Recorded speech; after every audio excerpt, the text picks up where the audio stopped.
नमस्कार साथियों, आपके अपने YouTube channel RD inspire India पे आप सभी का हार्दिक स्वागत करता हूं। जैसा कि आपको लास्ट दिन पता है कि एसएससी सीपीओ का नोटिफिकेशन आया है, उसमें टोटल वैकेंसी 1876 पद है। इसमें ऑनलाइन एप्लीकेशन फॉर्म भरने की तारीख है 22 जुलाई 2023, क्लोजिंग डेट है 28 अगस्त 2023, यानी कि आप लास्ट तारीख है 28 अगस्त तक ऑनलाइन एप्लीकेशन कर सकते हैं। करेक्शन डेट है इसमें 16 अगस्त से 17 अगस्त तक 2 दिन मिलेंगे आपको करेक्शन करने के लिए। इसके दौरान आप करेक्शन कर सकते हैं। सीबीटी एग्ज़ाम टेंटेटिव है अक्टूबर 2023 को। टेंटेटिव वैकेंसी है इसमें SI SE2 इन दिल्ली पुलिस में मेल की 109 पोस्ट है, फीमेल की 53 पोस्ट है।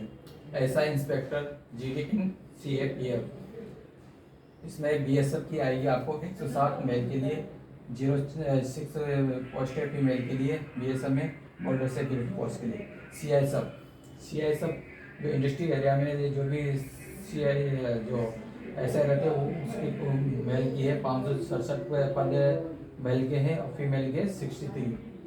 ठीक है, उसके बाद आता है CRPF में मेल के लिए 788 पोस्ट है और फीमेल के लिए 30 पोस्ट है।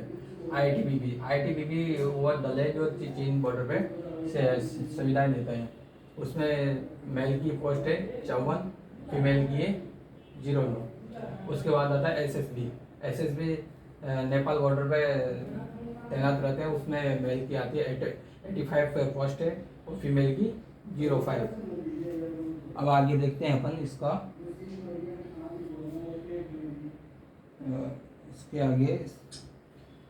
इसके आगे देखते हैं अपन इसमें एज लिमिट। ठीक है, अब इसका एज लिमिट का क्राइटेरिया क्या होता है? 18 से 25 ईयर।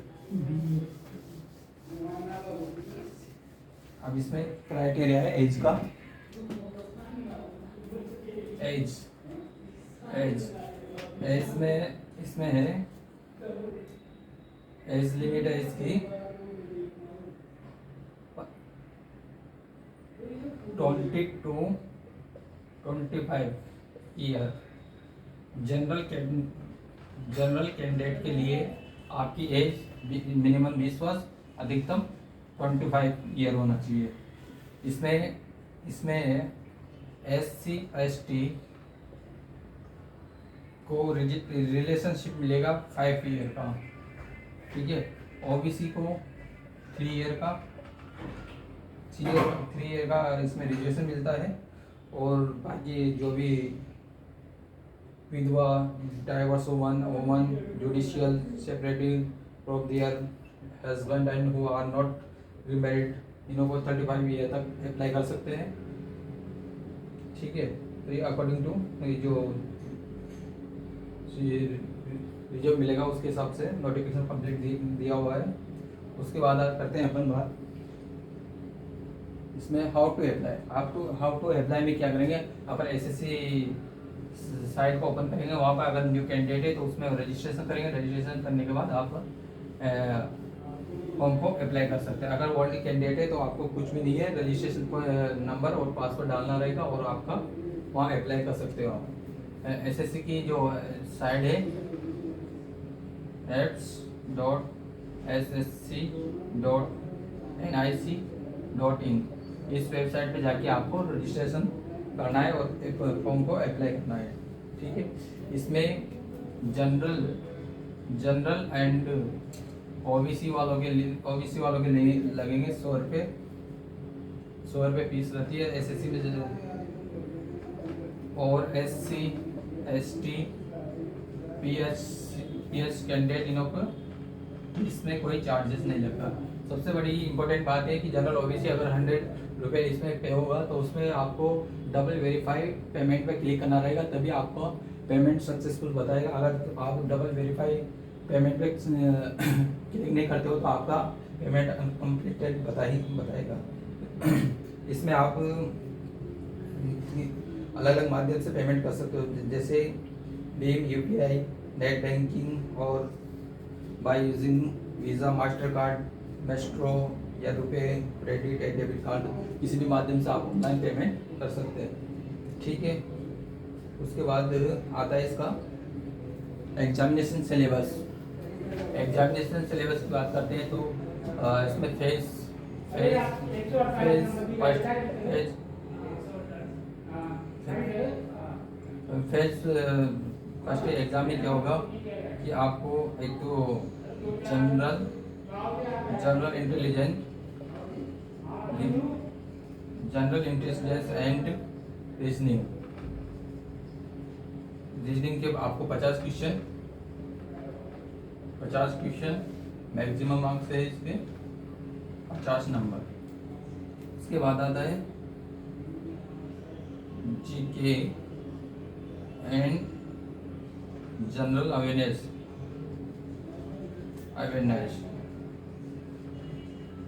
इसके 50 क्वेश्चन रहेंगे 50 मार्क्स के। मैथ रहेगी आपके 50 क्वेश्चन 50 मार्क्स के। उसके बाद आता है इंग्लिश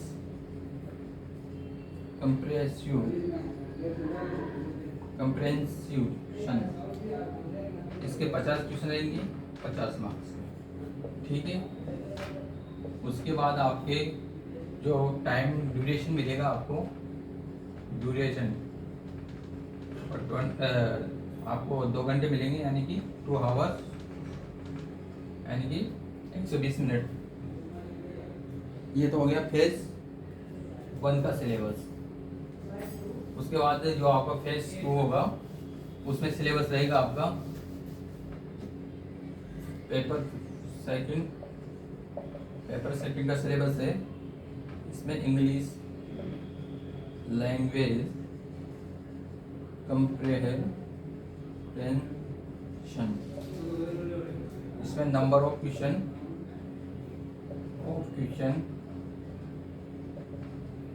200 रहेंगे। मार्क्स ये भी 200 नंबर का। टाइम ड्यूरेशन वही 2 आवर्स, ठीक है। और इसमें इस बार पहले तो जो ऑलरेडी नोटिफिकेशन आता था उसमें तो नेगेटिव मार्किंग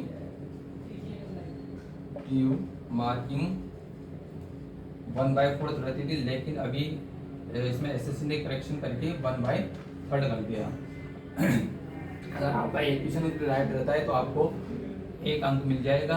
अगर ये गलत एक क्वेश्चन गलत होता है तो 0.33 अंक आपको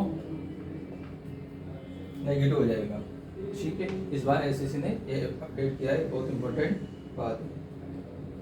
उसके बाद है एनसीसी। अगर किसी भी कैंडिडेट ने अगर एनसीसी का सर्टिफिकेट है उसके पास, तो उसके पास बहुत गोल्डन चांस है। अगर एनसीसी टाइप का सर्टिफिकेट है,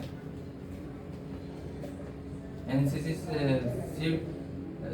सी प्रकार का सर्टिफिकेट है तो उसको 10 मार्क्स मिलेंगे। और एनसीसी बी प्रकार का सर्टिफिकेट है उसको 6 मार्क्स। और एनसीसी एक सर्टिफिकेट है तो उसको 4 मार्क्स बोनस के रूप में ये बन रहेंगे इसके, ठीक है। अब नेक्स्ट बात करते हैं अपन इसका फिजिकल। जो बंदा फेज 1 में क्वालिफाई होगा उसका एपीईटी होगा। एपीईटी होने के बाद जो भी क्वालिफाई होगा, एपीईटी एक क्वालिफाइड नेचर का है। उसके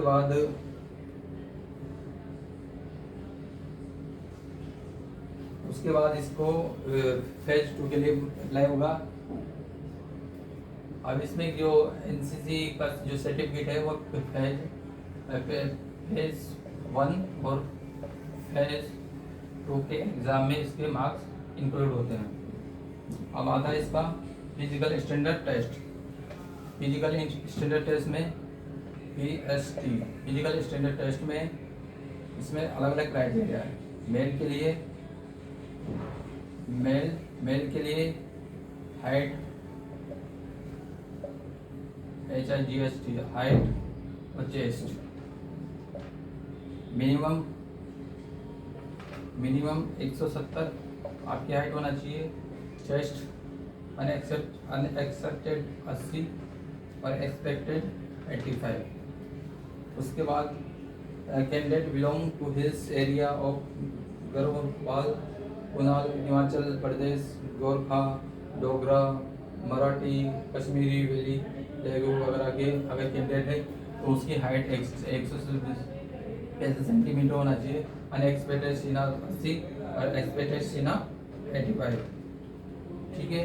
और candidate belong to scheduled tribal, अगर जो भी कैंडिडेट शेड्यूल्ड ट्राइबल में है तो उसकी हाइट 162.5 सेंटीमीटर होना चाहिए और चेस्ट 77 और अनएक्सपेक्टेड चेस्ट 77 तो होना चाहिए और एक्सपेक्टेड चेस्ट 82 होना चाहिए।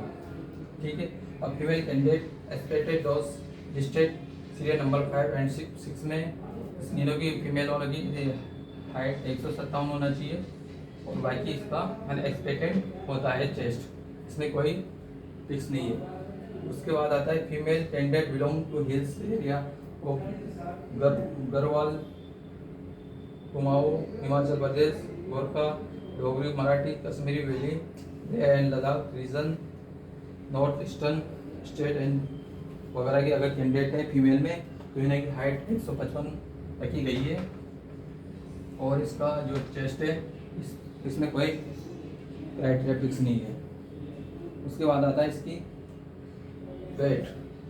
वेट में क्या है, वेट है इसमें ये 1 है corresponding to height for all post, जैसे आपकी हाइट है उसके अकॉर्डिंग आपका वेट होना चाहिए। फिजिकल एजुकेशन टेस्ट पीईटी, जो आपकी रनिंग रहेगी पीईटी में फिजिकल एजुकेशन टेस्ट, इसमें रहेगा आपका फॉर मेल के लिए, फॉर मेल कैंडिडेट के लिए रहेगा 100 मीटर रेस हो रहेगी आपकी इन 16 सेकंड में। 100 मीटर रेस आपको 16 सेकंड में कवर करना रहेगा। उसके बाद रहेगा 1.6 किलोमीटर रेस इन 6.5 मीटर में मिनट में आपको 1600 मीटर कवर करना रहेगा। उसके बाद लॉन्ग जंप है 3.65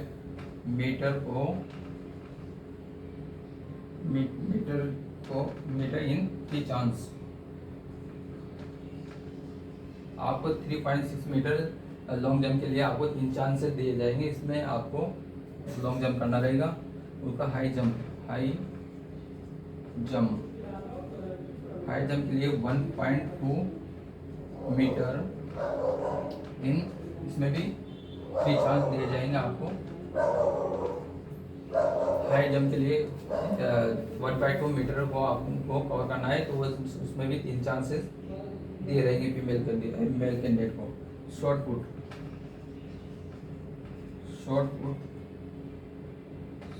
16 LBS, यानी कि इसमें आपको 4.5 मीटर कवर करना है, इसमें भी 3 चांस मेल कैंडिडेट को दिए जाएंगे। अब करते हैं अपन फीमेल कैंडिडेट की बात।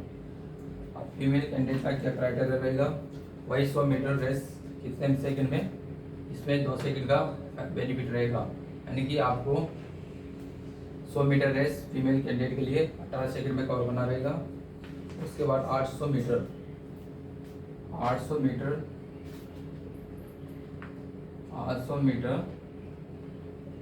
रेस इन 4 मिनट में कवर करना रहेगा। 800 मीटर रेस आपको 4 मिनट में कवर करना रहेगा। लॉन्ग जंप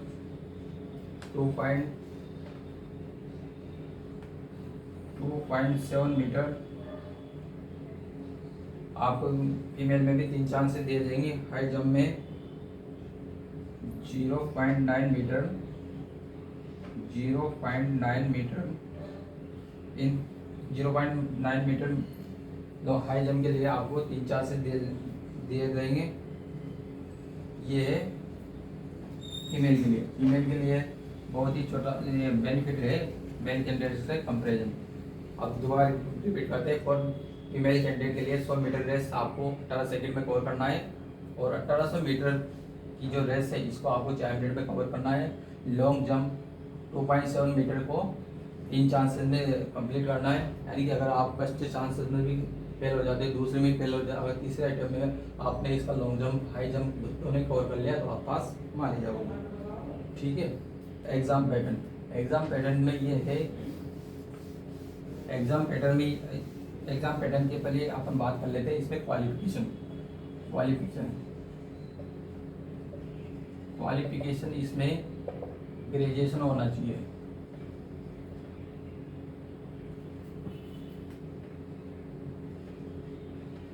ग्रेजुएशन होना चाहिए, वो चाहे बीए हुआ, चाहे बीटेक हुआ, या चाहे बीएससी होना, यानी कि एनी स्ट्रीम वाले कैंडिडेट को ग्रेजुएशन कंप्लीट होना चाहिए। अगर कोई कैंडिडेट अपेयरिंग है तो उसको रिटर्न जब आपका फिजिकल हो तब आपका कंप्लीट ग्रेजुएशन होना चाहिए आपके पास। ठीक है। उसके बाद आता है कि स्टेप बाय स्टेप एग्जाम कैसे कंप्लीट करें। इसमें सर्वप्रथम आपके CPO 2023 में क्या होगा, पहले तो आपका पेपर फर्स्ट होगा। जो कैंडिडेट पेपर फर्स्ट में पास होगा उसका 4 चरणों में होगा, या किसी के 2023 कितने चरणों में होगा, चरण 4 में। फर्स्ट चरण में आपका फेज 1 होगा, कि फेज 1 में जो क्वालिफाई होगा कैंडिडेट, क्वालिफाई होगा, उसको PST के लिए बुलाया जाएगा। जो कैंडिडेट इसमें क्वालिफाई होगा, इसके कोई मार्क्स नहीं रहेंगे फिजिकल PST के, इसमें आपको कंपल्सरी क्वालिफाई होना चाहिए। उसके बाद आपका पेपर सेकंड होगा। पेपर सेकंड में जो भी क्वालिफाई होगा उसको मेडिकल के लिए